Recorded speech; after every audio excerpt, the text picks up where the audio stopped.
Di video kali ini saya akan menceritakan tentang sebuah hikayat yang berjudul Seruan di Akhir Malam. Syekh Said bin Isa al-Amudi adalah imam Thariqah Amudiyah.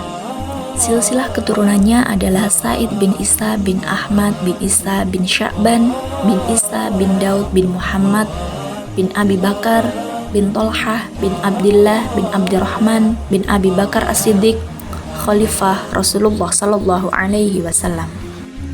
Beliau dikenal dengan julukan Al-Amudi, yang berarti tiang, karena saking rajinnya melaksanakan sholat.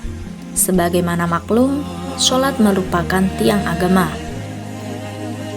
Paling afdolnya ibadah yang dilakukan oleh seorang hamba dalam bermunajat adalah sholat.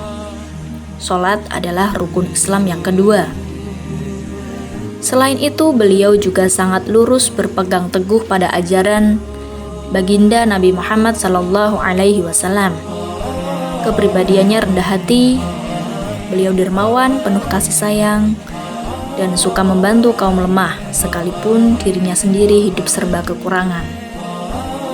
Dikisahkan, ketika kealimannya mulai tersohor, Syekh Said al-Asmudi dijadikan menantu oleh Syekh Said bin Ahmad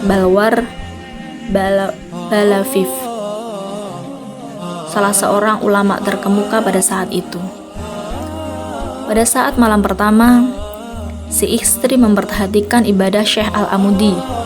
Apa yang ia saksikan dari suaminya ternyata tak seperti yang ia dengar dari orang banyak.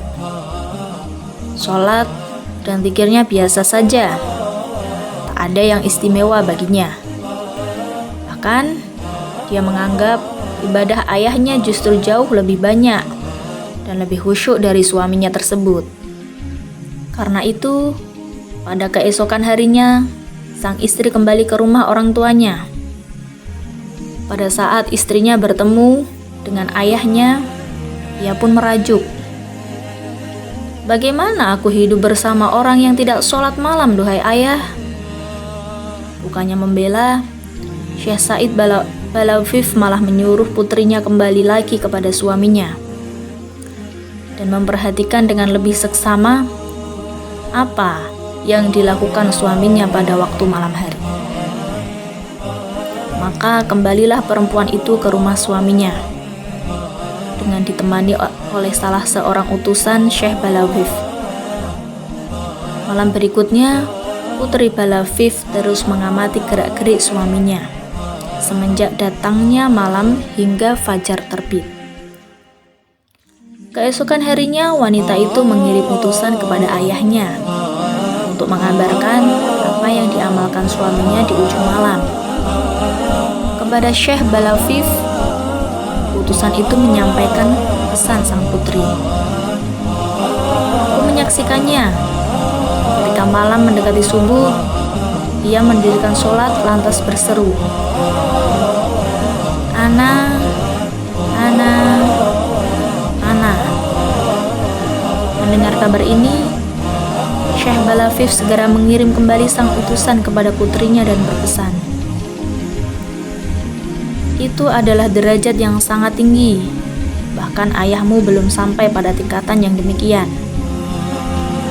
Perkataan Syekh Said Balafif adalah pertanda bahwa Syekh Said bin Isa al-Amudi telah menempati sebuah derajat yang amat tinggi.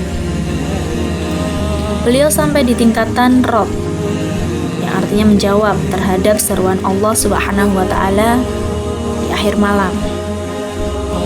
Siapa yang bertobat? Siapa yang punya permintaan?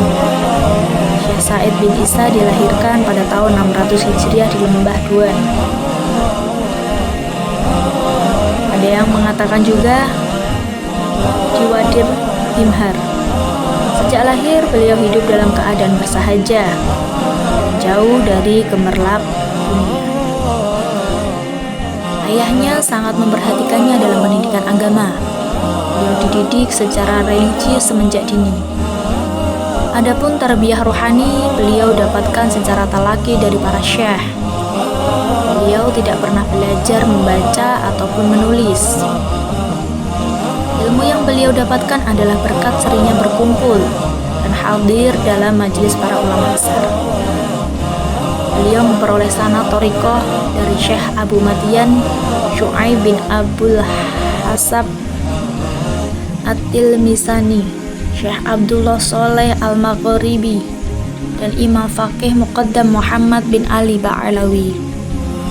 Pada saat berguru kepada Imam Faqih Muqaddam, Syekh Said memilih mondar-mandir dari Qaidun ke Tarim yang jaraknya sangat jauh. Di perjalanan beliau acap kali melaksanakan sholat duhur di Masjid Jami' Shibam.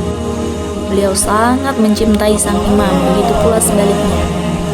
Bersama Imam Faqih Muqaddam, Syekh Said bin Isa Al-Amudi menjadi pilar agama di Hadramaut.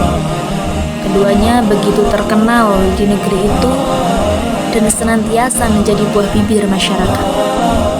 Kabar tentang mereka berdua tersebar sampai ke penjuru negeri Arab, dan akhirnya terdengar oleh Imam Abu Madian, sosok nomor 1 di jagat tasawuf yang tinggal di Maroko.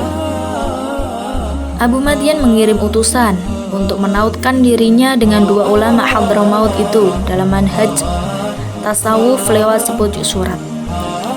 Beliau menunjuk dua muridnya, yaitu Syekh Abdurrahman Al-Maqfad dan Syekh Abdullah As-Sholeh Al-Maghribi, untuk pergi ke Hadramaut. Abu Madian mengatakan bahwa Syekh Abdurrahman akan meninggal dalam perjalanan, lalu tugas menyampaikan surat akan diteruskan Syekh Abdullah.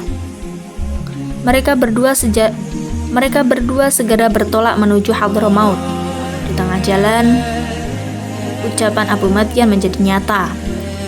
Syekh Abdurrahman wafat, lalu mengembankan amanat kepada Syekh Abdullah.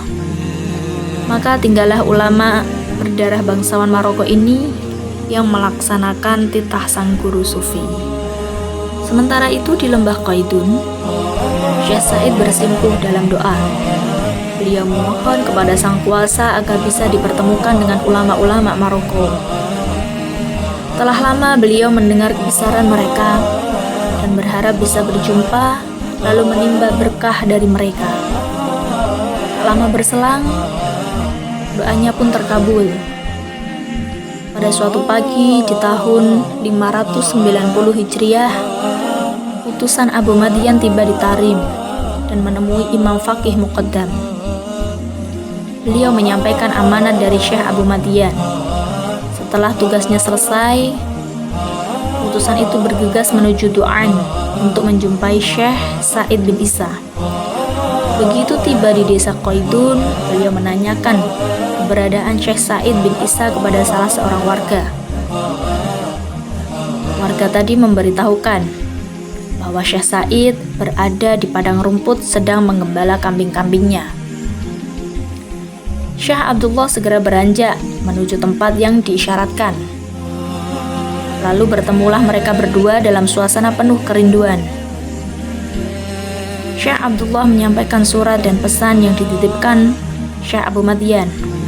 Beliau juga mengambil ikrar atau baiat dari Syekh Said Al-Amudi dan memakaikan jubah sufi.